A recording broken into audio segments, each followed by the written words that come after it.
and welcome to another episode of Wargames Geek. Today I'm painting an Afghan tribesman from the Perry Miniatures range, and as you can see he's had an undercoat or primer of matte white, and I'm now going in to do the skin detail areas with barbarian flesh. So that's now done, and as you can see, a bit of a close up there, all the skin area is now done, and I'm going to go in to do the turban area with desert yellow. So just make sure your paint isn't too thick. If it is, just water it down slightly. You might want to do a couple of coats and just get that turban all painted in, as I say, desert yellow. So that's what that looks like when that's done.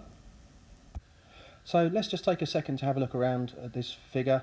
He's quite nice and detailed with his robes, and when we come to shading that, I think it's going to stand out really, really well. I'm now using scaly hide for the belt area, and just try to avoid getting that onto the white if you can. And then I'm going over the white robes with mummy robes. As you can see, that's all done. And I've done the trousers and the sort of top underneath the robes in crusted saw. What a name, crusted saw. Okay, so it's at this point that I've realised that I've missed out some skin colour on the feet. So I've painted in the sandals in leather brown, and then I'm going to go back over and do the toes and the feet once that's actually dried. So leather brown on that. And then we've gone for the plate mail metal for the blade of the sword. So a bit of quick editing. I've got the next two colours are the barrel of the pistol, which I'm doing in gunmetal, and the handle in oak brown. So that's gunmetal and oak brown for the pistol in the waistband.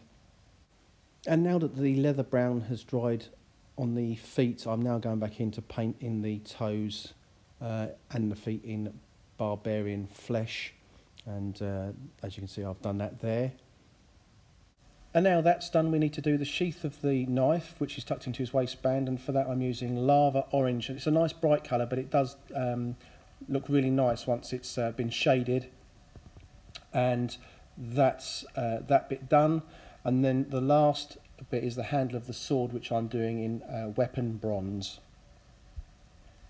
So that's our figure painted. He's had a base coat all round, and the next stage then is for us to use some strong tone quick shade for the dipping process, and that is him having been dipped in the strong tone quick shade.